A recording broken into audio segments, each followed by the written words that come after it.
My name is Lindsay Zilli. I'm the Director of Professional Learning for IDEA. We're here with Jessica from Skillstruck. We are using a platform called Kino. If you're not familiar with it, the chat feature is in the lower left-hand corner. It's called Spaces and Chat.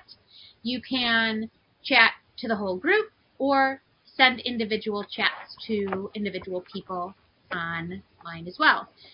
You may have your camera on or off. It is up to you. Please keep your microphone muted, though, for the time being. If you do have questions, use that chat feature, and we will make sure we get you some answers. And then we'll also share any important links right there in the chat, too. Jessica's got a couple that she's going to share, and I'll make sure you get those and get to the places you need to go. And then at the very end, I'll make sure I put your PDH link in the chat as well, and we'll help work through that process if you need it. So without further ado, I'm going to let Jessica take over and start talking a little bit about Skillstruck and what they have to offer. All right. So I'm going to start sharing my screen, but while I do that,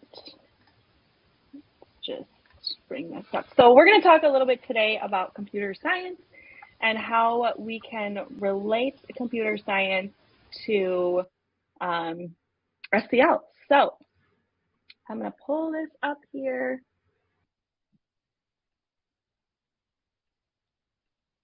And we'll get going. So everyone can see that good? Perfect. So before we get started though, just want to take a moment to introduce myself. So I am Jessica. I am a partnership manager with Skillstruck. So we are a K-12 computer science curriculum and platform. We'll dabble in it today. We're not here too much to talk about the actual platform, but more of experience it and connect it to SEL. So joined the Skillstruck team after being an innovation coach in the West Dallas, West Milwaukee School District. So I do live in Wisconsin. I spent 5 years as an innovation coach. I managed our Common School funds. I taught students computer science, helped teachers integrate technology and project-based learning into the classroom, managed a library, did all of those things that many of you probably do as well. So had a lot of different experiences there, but my favorite part of my job was teaching computer science. So that kind of led me to this new journey. I live in Burlington, so pretty close there to Illinois. Not quite thrilled with this weather, but hopefully sometime soon we'll warm up. And I do have a dog and a wife, and my dog also believes that coding is for everyone. You can see her over there by our backdrop. If you ever see me at a conference, that's what it's all about. But really wanted to speak to this topic today because I truly believe that integrating SEL into my classroom made me a better teacher. So really believe that practicing all of these topics, these skills, helps me be more patient, but also helps the students be more patient and more successful, and just overall a friendly learning environment, safe. So I actually, as part of my many hats, I started 2 days a week every morning teaching zones of regulation. So I co-taught this with 4th and 5th grade teachers, and I really brought in technology to this. So we made a lot of different emojis with different emotions. We created kind of some digital posters of our triggers. So did a lot of work with the zones of regulation, did a lot of creativity, which hopefully we can tap into today as we work through some computer science and SEL. So these are the things we're going to go over today. We have a goal. We will revisit some SEL skills. And then I have 4 activities that we will go over today. So there will be 4 activities that you'll be able to take right into the classroom and bring back to your students, have them practice this. If you're a coach, you could pass this along to teachers, but we'll have 4 activities unplugged and plugged in that you can do with students. And at the end, we'll have some time to share any questions that you have. So the goal, why are we here today? So we are here today to talk about the connection between computer science and social emotional learning, to provide you with lesson activities for your classroom, and of course to support you. So All of these resources are so you can try this out, so you can feel supported in trying to combine these two topics together. And at any time, feel free to reach out to me if you need any support. So we are going to revisit some of these skills here. So SEL is the process through which children and adults acquire the knowledge, skills, and attitudes they need to recognize and manage their emotions, demonstrate caring and concern for others, establish positive relationships, make responsible decisions, and handle challenging situations constructively. So I am going to tie 4 of these individually into each of our activities, but with a little note here, making responsible decisions will be practiced throughout each of our experiences. So students constantly make responsible decisions, hopefully, when they are selecting language to be used in their websites or photos to be used or how they're handling situations. So just a little note there. Of course, many of these, all 4 of these, 5 of these can be intertwined in all of these, but we'll kind of break them up just a little bit as we go through. And then aside from those, computer science really ties very nicely into life skills. So students learn and practice a variety of life skills through computer science experiences. So when they're working together on code and group projects, providing feedback, they're collaborating. Critical thinking, I mean, students are constantly being critical thinkers every step of the way throughout coding experiences, finding bugs, finding solutions, coming up with their own who knows, but they are constantly being critical thinkers. Same thing with problem solving, bugs in code, trying to get things to work. And then my favorite piece about technology and computer science and coding and creating is just that it's such an outlet for students to be creative, for them to show their talents, to show their voice, love that creativity piece. But we are going to jump into our activities. So all of my activities today, I'll go over our lesson objectives, and then we'll speak to an unplugged activity and activity that will be done on our platform. So you'll have multiple different things that you can dive into. So our first activity is going to be connecting algorithms and yoga. So this will be a way for students to be able to explain what algorithms are in kind of a different way and provide some examples. They'll use yoga poses to demonstrate algorithms. Our unplugged activity is going to be our yoga poses, and our platform activity will be going through our night puzzles in our elementary platform, which is called Launchpad. So if you hear me speak to Launchpad, that is what I am referring to. So after those 3 components of just introducing you to those objectives, the unplugged, and I'm just going to call it a plugged in activity, we also have some steps along the way. So these slides will really speak to the steps to make this happen. I have language you can use directly. So I'll walk through our steps today for algorithms and yoga. So you can introduce this activity by just having a discussion. How many of you have ever done yoga before? Have you ever heard of any yoga poses? Making a list of that for your students. And then really connecting it to why do people do yoga? And hopefully connecting that to maybe calm down, to relax, and tying that into being able to take some mindful moments throughout the coding experience for students. So then what we're going to do is we're going to start tying that into algorithms. So today I'm going to teach you that there are steps we take to complete a task, and this has a fancy name called an algorithm. First, we are going to use algorithms to do yoga, and then we will connect it to technology. So the next steps are going to be to do a group yoga experience. Now, since we're virtual and I don't want to embarrass myself, I won't make you do yoga here today, but I will walk through just the yoga that you could do with your students.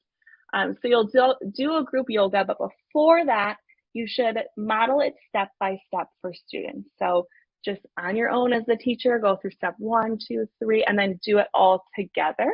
And this will be the group yoga that I recommend because our additional yoga experiences do require you to know a mountain pose. So you'll go through each of these steps together, kind of modeling through each step along the way, but keeping in mind you're going to connect this back to algorithms and some sequences in coding.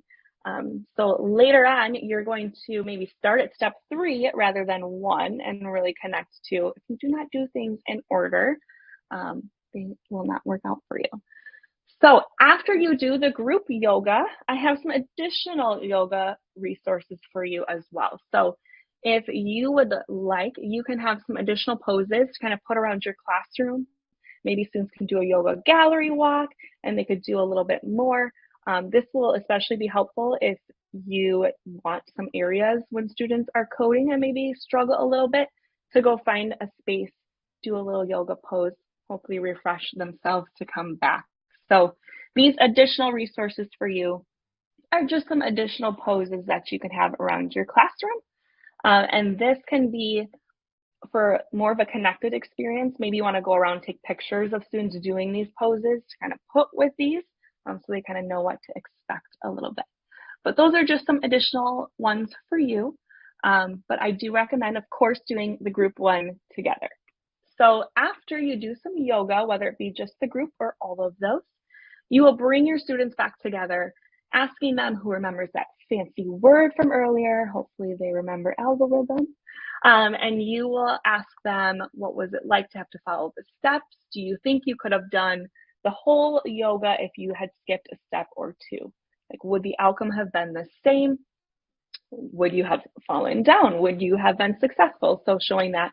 And then as a teacher, you could even maybe model, maybe you're doing the yoga sitting down and you're not following those steps. So trying to make that connection between those steps having to be done in order for it to be successful.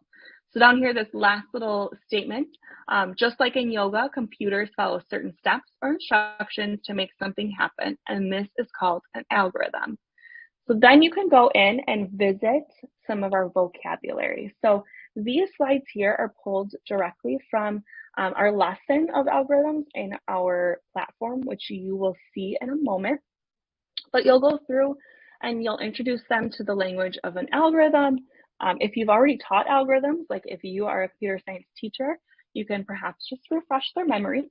But what I really, really love to do, I used to teach computer science, so I really make these connections along the way. But what I really love to do is make sure that you're tying in real life examples throughout the experience so students can understand why they're doing this, why they're learning this, and how it can relate to their everyday life.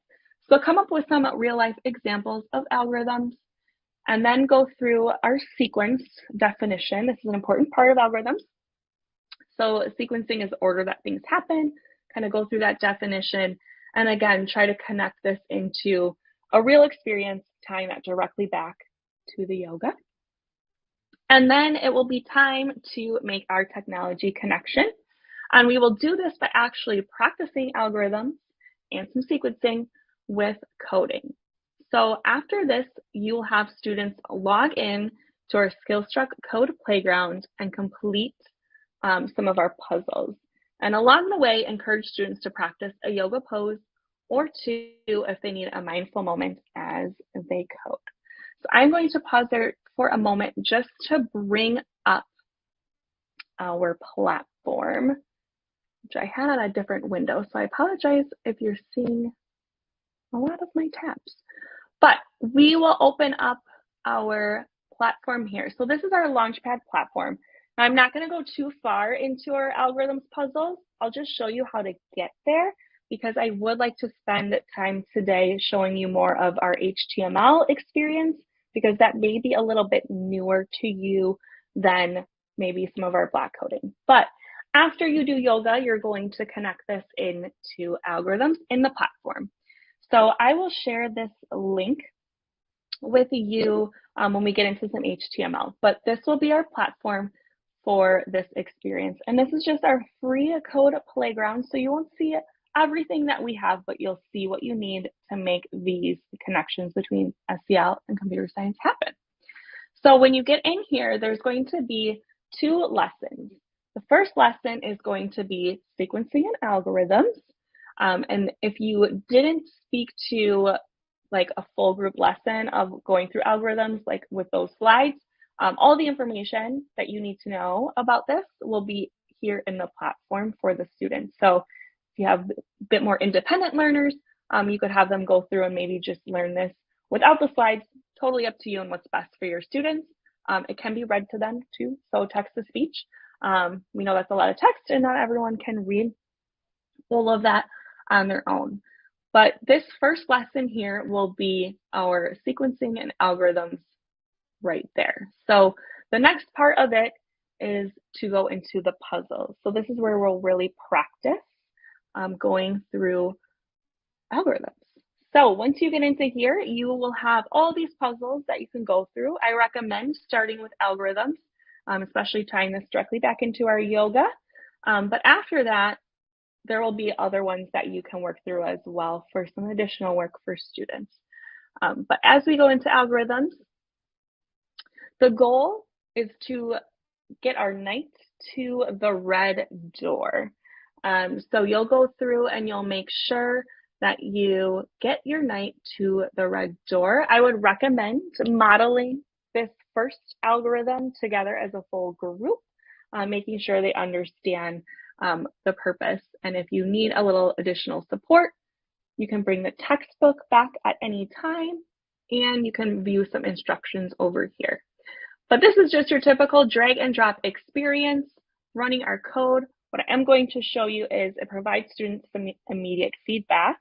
So if they make a mistake, they will have ways to kind of discover what that mistake was. So they can pull down on the left side and kind of view, so the knight turned right to face left, but I can't move left, the path is blocked. Maybe this red color will trigger some students to need to do some yoga for a mindful moment, who knows? But that is what you can expect there. And then if you do have some more advanced coders, like you have been doing this already, you can change the language over into script and you can actually have students type that out instead. So that's how you can tie in yoga and algorithms together with the platform. So I'm going to head back over here and we'll continue. So on the slides, there will also be login directions for you to display for your students. So accessing our code playground, which we'll practice together in a moment, but all of the step-by-step directions are here for students. So all they'll need to do is enter their first and last name or initial. This is not collected, this is not shared anywhere. So for privacy, you could have them put a J and a K or whatever it may be, and they won't have to enter anything other than that. Today, if you, a teacher, coach, whoever you may be, today as you log in, it will prompt you to enter your email. That was just so I had resources to share. But after today, I will make sure to remove that. So all students have to do is put in some letters. So these will be those directions, the login, puzzles, algorithms. So you'll have that there. Our second activity is going to be having a growth mindset and putting this into practice through coding and things like that. So our objectives here are that students will be able to identify the difference between handling situations constructively versus non-constructively, and we will practice having a growth mindset. So our unplugged activity for this one is going to be some blob scenarios. So what we call these fun little characters you see are the Skillstruck blobs. So that is what you will see and what we call those. So we'll go through some blob scenarios, and then as they continue coding through maybe our night puzzles or maybe even later in HTML, continue to encourage them to have that growth mindset. So you'll teach, you probably have already taught what a growth mindset is, but if you haven't, these are some resources to teach through, and in the speaking notes, you'll see some additional resources for you.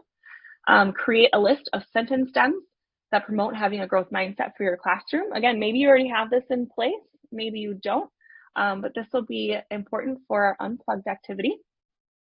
And then we will jump into our unplugged activity. So this will be our growth mindset featuring the Skillstruck blobs.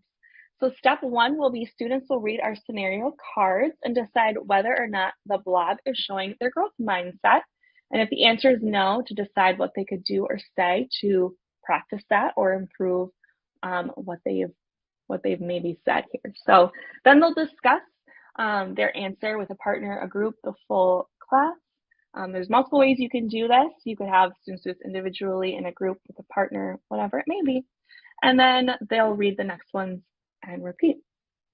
So there will be 5 scenarios for you to kind of pass along to students. So for example, Turquoise Blob is on the SkillStruck platform trying to get the knight, who we just saw, to the red door. They are struggling with their algorithm and blurt out, "I can't do this." So is Turquoise Blob showing their growth mindset, and what could they change? So it's just an example of our scenarios, but they'll go through this little activity here. And then I did leave one blank in case you wanted to create your own or have them. So those will be our unplugged activity, kind of get them thinking maybe some things that they shouldn't say, and hopefully coming up with some reasons or some different things that they could say when they struggle. And that's where those sentence stems will come into place to really help them through. After doing that unplugged activity, you can discuss those scenarios and add the sentence stems. Like if you come across any new ones through the activity, you can add those to your little chart of sentence stems, and then have them log into the code playground and practice having that growth mindset while they code. So that'll be a similar login experience, logging in, going into those puzzles, or perhaps you want to introduce growth mindset through HTML. What I will say is we do introduce HTML in 3rd grade here at SkillStruck, which is a little different, but we do so in a block-based manner. So it may be beneficial for you to really bring in that growth mindset if they've never learned HTML before, because it can be a little bit challenging. So just a little side note. But we'll see what this experience looks like with HTML through activity 3. So activity 3 is gratitude and HTML. So we are going to identify things we're grateful for and create a basic HTML website. Our unplugged activity is going to be to create a list of people, places, or things that you are grateful for. And then our platform activity is going to be HTML. We're going to complete the gratitude challenge in our Launchpad, so elementary, or our Always Be Grateful challenge in secondary. And I'll go over what those look like in just a little bit. So here you're going to have activity steps as well. So introduce finding things that they're grateful for, why it's important, and then you're going to have a whole nother experience where you'll teach students some HTML. So just clicking through some of these steps here, I will walk through these HTML steps and kind of some of this language. It may be new, so I want to make sure you have the resources and some things to say if you are diving in for the very first time. So before we can practice HTML, we need to learn what it is, and I have slides for you to use. So HTML uses tags to make titles, pictures, and information that you see on a website. HTML elements are made up of an opening tag and a closing tag with content sandwiched between them. Okay, these are great slides to bring up for your students if you're new. So HTML tags start and end with less than and greater than symbols with a tag name between those symbols. An opening tag looks like this: the less than, H1, and greater than. A closing tag has a backslash before the tag name. So there will be a backslash before that letter, and then the complete element will look like this. We'll have an opening tag, some content there, some text, hello world, and a closing tag. And we're going to practice this on the platform so you can get comfortable with some of these tags. So we have an unplugged experience for you as well. So in order to get students a little bit more comfortable with tags, we have a little activity that you can do. So we will go here, I'll show you these. This might make a little bit more sense, but we'll have these here. So we have H1s through H6s. We've got openings and closings. Then we have a paragraph tag. What you'll do is you can print these out, cut them up, and then you will pass them to different students, and they'll have to go around the room and find their opening or closing. Now, I know that there's only 7 different kind of categories here. So there's, 2 H1s, opening, closing, things like that. So if you have more students than that, just print off multiple versions and just make sure students find multiple different classmates. But what they'll do is they'll go find their opening or closing tag, and they'll make sure that when they find their partner that they tell them something that they are grateful for today. So tying that directly back into gratitude, giving them exposure to what the different tags look like, getting them moving around as well. So that'll be a little unplugged activity for you. And then after that, what they'll notice is that there is going to be, through that unplugged activity, there's H1s, there's H2s, all the way through H6, and they may not understand what all of those mean. So the next step will be to have them become comfortable with a header hierarchy. So there is a header hierarchy in HTML, quite an important concept as we start building websites. But H1 makes your text the biggest, and H6 makes your text the smallest. So introducing this hierarchy, and then we'll actually have students practice this in the platform before they work on their gratitude challenge. So the next step, and I'll kind of just show these next steps through our platform, but we are going to log in, we are going to get into our code playground, and we are going to do our biggest to smallest challenge, and then I'll just show you where you'll find the gratitude challenges. So for this one, I am going to make sure that I give you the link in the chat. Oh, that might have just been to you, Lindsay, not the whole group. Okay, let's see. Did that go in there? All right. So if you would like to follow along, if you're not too busy or if you're not driving or whatever it may be, but if you would like to follow along, I am going to model this header hierarchy in our Launchpad platform. So in the secondary platform, it'll just be a little bit different of a style, and you'll have all the resources you need to work through that in there. But once you get into our Launchpad, and I'll just walk through a little bit of what you'll see while you get logged in. But once you're in Launchpad, okay, we already saw lesson 1 earlier. So we saw the sequences and algorithms. We went through the puzzles. What you'll see here is there will be a lesson 2, which will be an intro to HTML. So right now we're starting out with just headers. Later, you'll get into text colors and fonts. So that's where you'll find everything that you need to know to teach some of these concepts as we get a little bit deeper. But we're going to work through this intro to HTML. So what's really nice is we just talked through H1 through H6 and that header hierarchy. That's just reinforcing the learning here in the text. And then if they were to click this try it box, they could see what that looks like. So they can see that H1 is the biggest and the H4 there would be the smallest. So after you talk through headers, HTML activities will be found in our challenges. So that orange, I'll kind of go back and show that again. It'll be orange with a light bulb is where they'll get into their HTML challenges. And we're going to, of course, do this gratitude challenge because we're talking all about being grateful for things. But before that, just to get comfortable with a header hierarchy, we'll do headers biggest to smallest.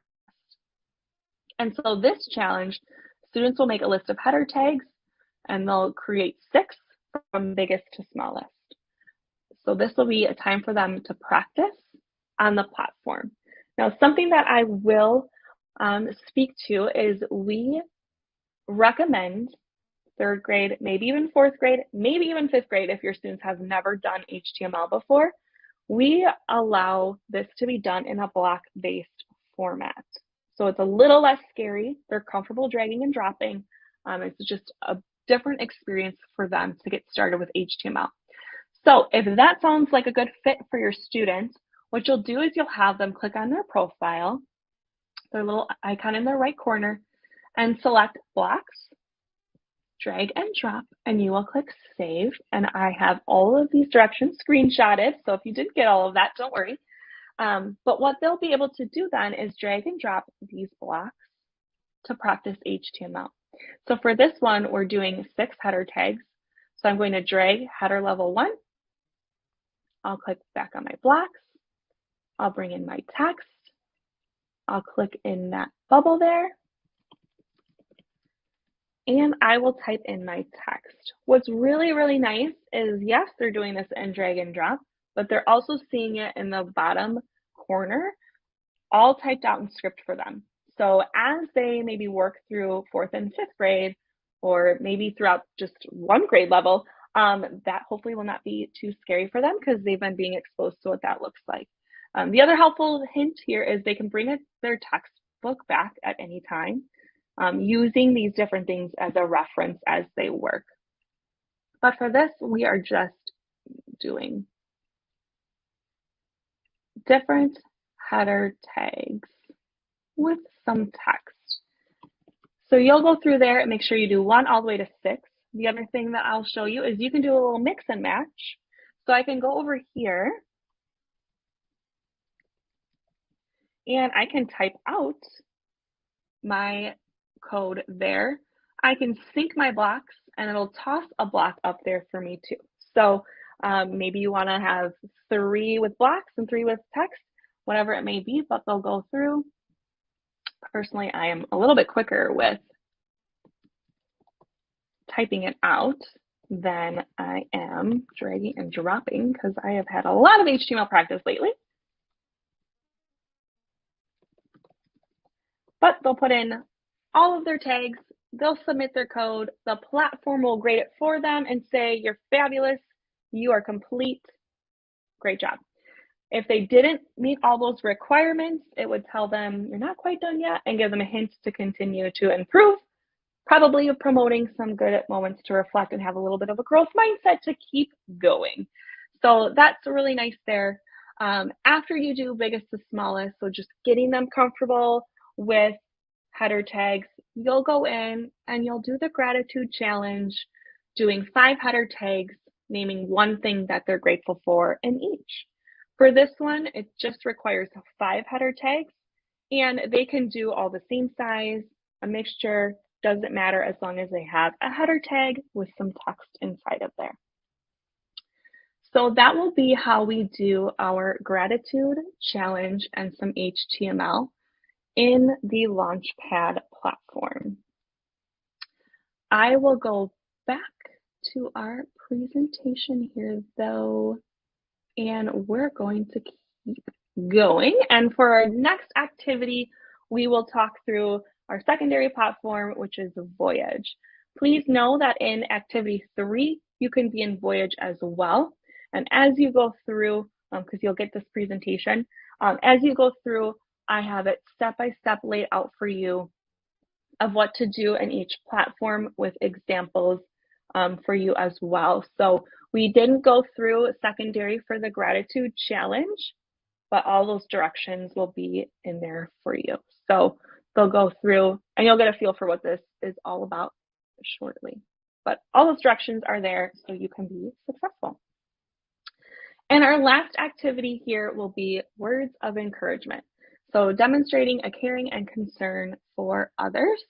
Our objectives, our students will be able to provide words of encouragement to their peers by providing feedback on a basic HTML website, and students will help solve bugs in peers code. So this activity can be used in the puzzles in Launchpad, in HTML in Launchpad, or in HTML in our secondary platform. Our unplugged activity is going to be creating a list of encouraging words and phrases, and not listed here will be a little bit of a feedback walk, which we'll speak to shortly. The platform activity will be HTML, sentences about me, which we'll see, or of course, continuing through night puzzles, encouraging students along the way. So for this, just speak to how it is important for us to be helpful and encouraging to our peers, creating a safe learning environment. It's okay to make mistakes, but we also want to also give some feedback, which we'll kind of see in just a moment. So after just talking through that, you'll create a list of words of encouragement for your classroom. It can be done digitally, can be done on an anchor chart, whatever it may be. Again, maybe you already have this going on, so you could just refer to that. But next, it's important that we help our peers improve their work. So this is a big component of this words of encouragement lesson when we get into HTML. So talking to students about how we want to be constructive, we want to be helpful, direct. If you are a project-based learning school, you're probably very familiar with feedback. But if you're not, this is a good place to maybe give it a shot. So I have some examples here of some constructive feedback to give students and some non-constructive, and this kind of relates directly to the activity. So I really like that you have multiple different fonts in your website. You'll kind of know what this is all about in just a little bit, but just speaking to this.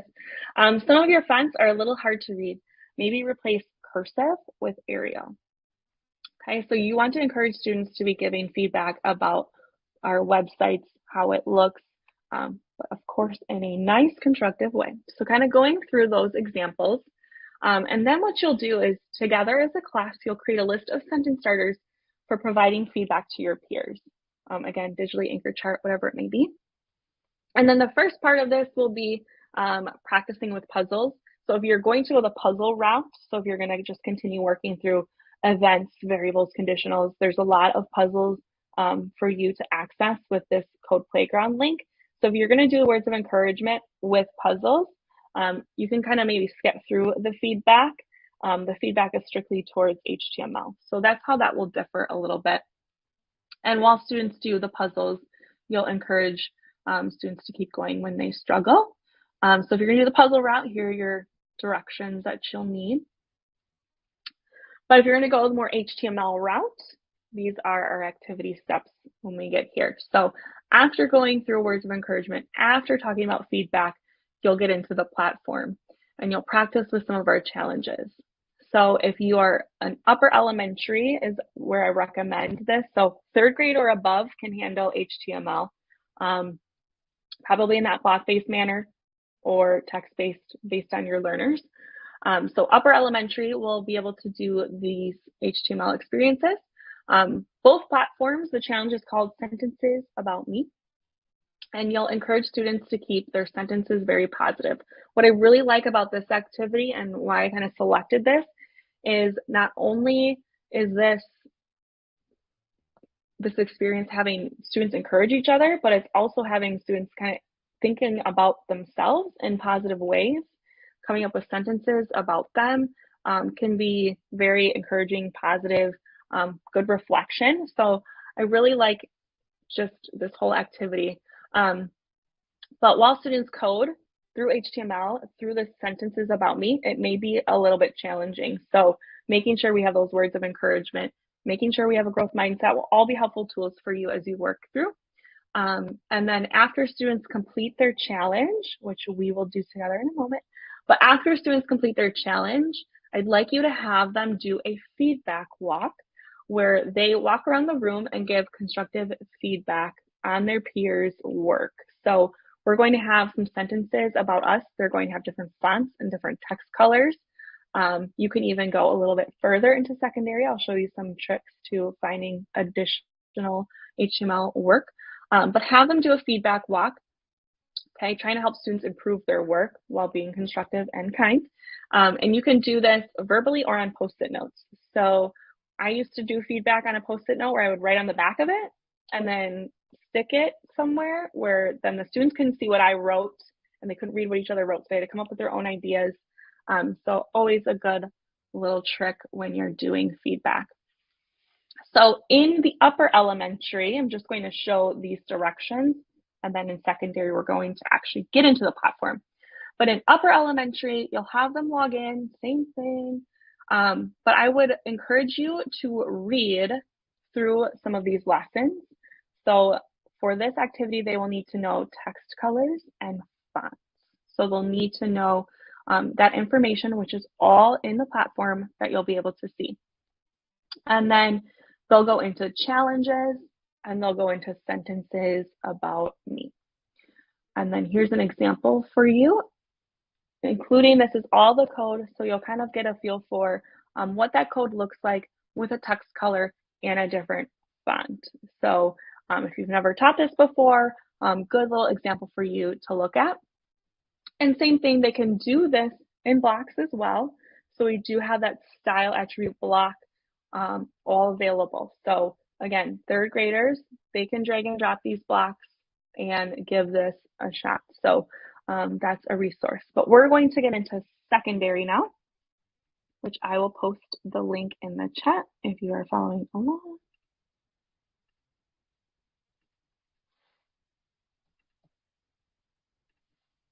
I know I'm going through a lot today, so you may need to watch this again and pause as needed.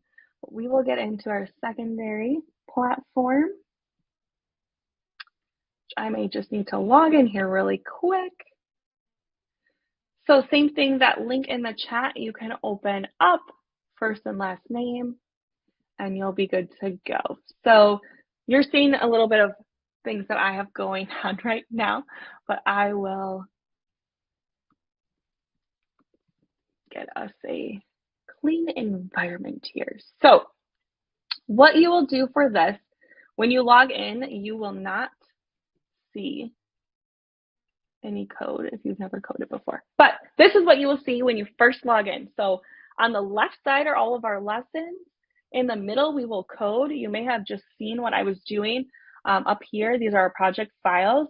So you'll have students, you can have them create a new folder and then a new file for their different projects.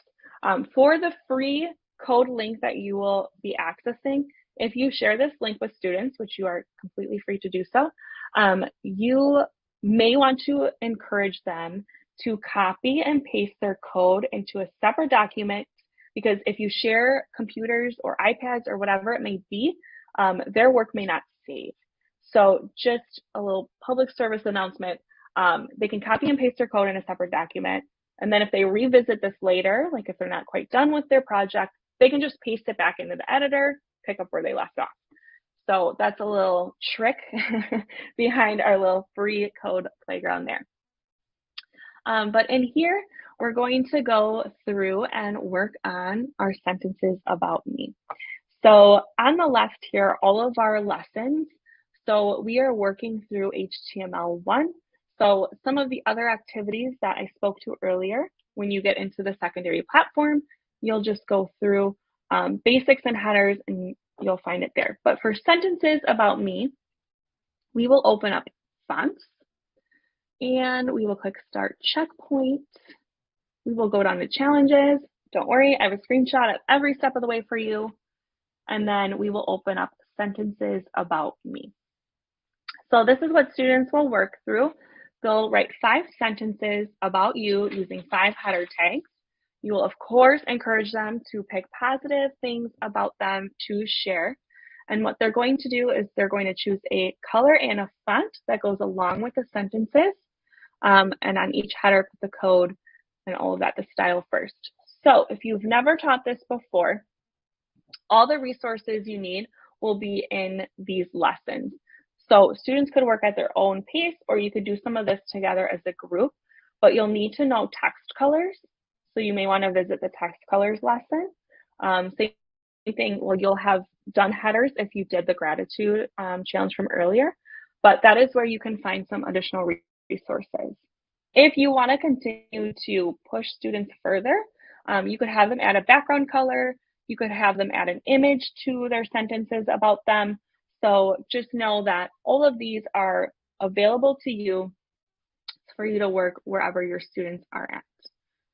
But on the left, they'll get all of the information they need about fonts.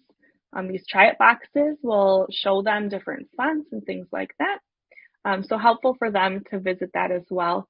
I have found that students are not as familiar with all these fonts that I was growing up, but they'll do the sentences about me challenge and they'll code in the middle. So I'll just walk through one line of code for you today, just so you can see what adding the font and the text color looks like.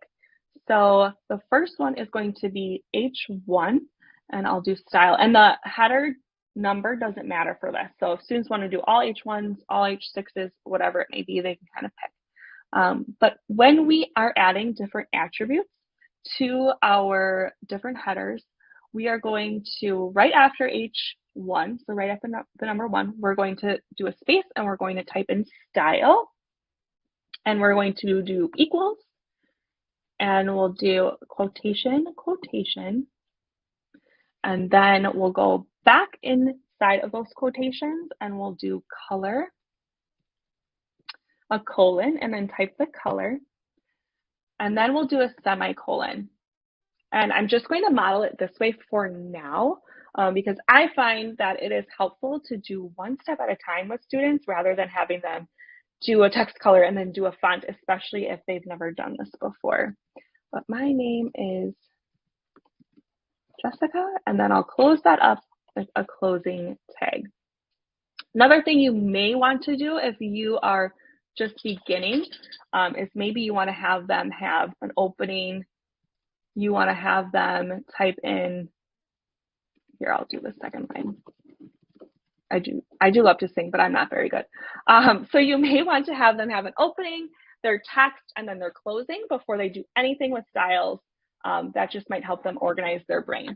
Now, I love to have a space in between my codes. I just find it is better to be organized that way. It's easier for me to navigate, but that's a preference as well. So after we do the style, and I'll just do that again here because I want to show you another trick. So color, we also have a color picker. So over here, you'll see a palette, and they can kind of go through, find whatever color they'd like, click copy, and they can paste that instead of writing out that code here. And then I need my quotation marks. So you could see there, if I don't do my double quotations right away, I often forget them, and then I have a bug in my code. But just a side note as well. But after that they have their colors in, then what they can do is go back up, and you'll notice here I had a semicolon right away. This again is to prepare myself to not have bugs later. But after that semicolon, you will do font hyphen family.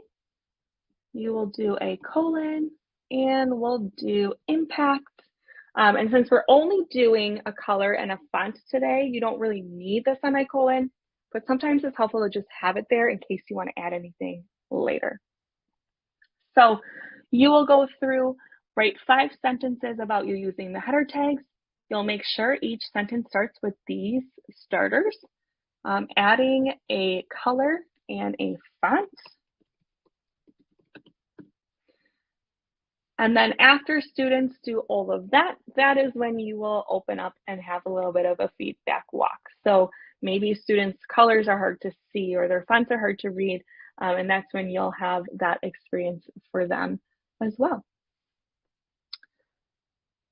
All right, and like I said, there are lots of other HTML things if you want to make that a little bit even more jazzy for you. So background colors, images, marquees are pretty fun. You can have them spice that up a little bit more. So after that, we are going to wrap things up here. So like I said before, all of the directions to get to those challenges are available to you. I have examples here of code. You could take, if you are like short on time, but you want your own example, you can look at this, throw in your name, but all of these examples are there for you. And then there are multiple more challenges in that Voyage platform that you can do to tie in SEL. So back in that, I'll kind of pull that back up again here. So at the bottom of HTML1, there will be HTML projects. Again, if you're like, oh, this is super cool, I have a history thing that I need to do, feel free, jump in, do a history website while you're at it. But if you really are like, I really want to focus on SEL, there are multiple more challenges for you to choose from. Color check-ins, finding a calming space, goal setting. Okay, maybe you need to have some goal setting to get through your last month of school, but there's multiple different challenges you can grab there as well. And for these, they'll kind of lay out what is to be done. So add some images, paragraphs. So just as the teacher, make sure you visit some of those requirements first to see if there's maybe a lesson you need to teach beforehand. So those are there for you to use as well.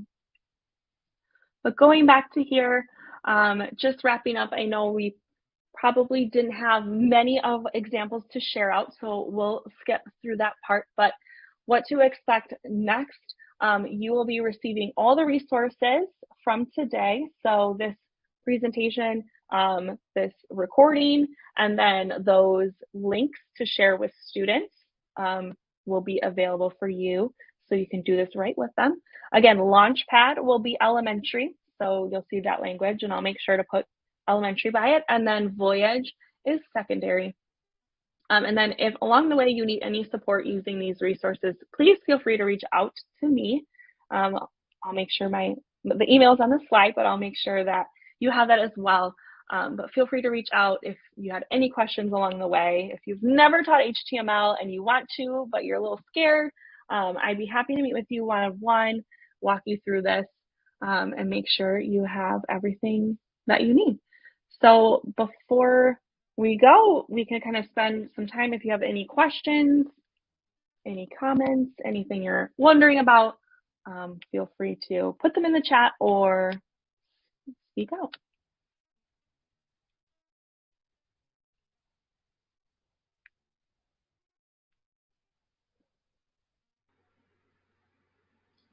Jessica, that was amazing. I love that you started with vocabulary. You built in those unplugged activities for that prerequisite knowledge and that like grounding activity. Then from there built in the CS and the SEL kind of interwoven activities. I think that is, for me, that speaks to the way that I would feel most comfortable teaching these sorts of lessons. So I love that progress. Well, thank you. Mm-hmm. And then I'm dropping the link for the PDHs in the chat just now, so everybody hang on.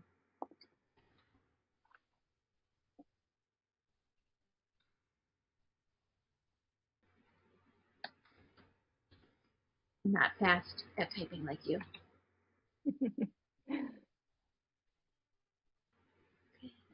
Well, while you're doing that, I just wanted to thank everyone for their time. Thanks for joining. Thanks for everything you do every day. From a previous teacher that also was so many other things for our students. I really appreciate everything that you do for students, for your school, and if I can support you in any way, please reach out. But thank you so much for taking time out of your busy day to learn a little bit more. Thank you. This was fantastic. We'll definitely get you in touch with Jessica if you're looking to incorporate some more CS into your SEL curriculum. I know all of the buzzwords and things right now. And then tomorrow you can look for this recording and all those resources as promised. So thank you all for joining us today. Make sure to grab your PDH and look out for that.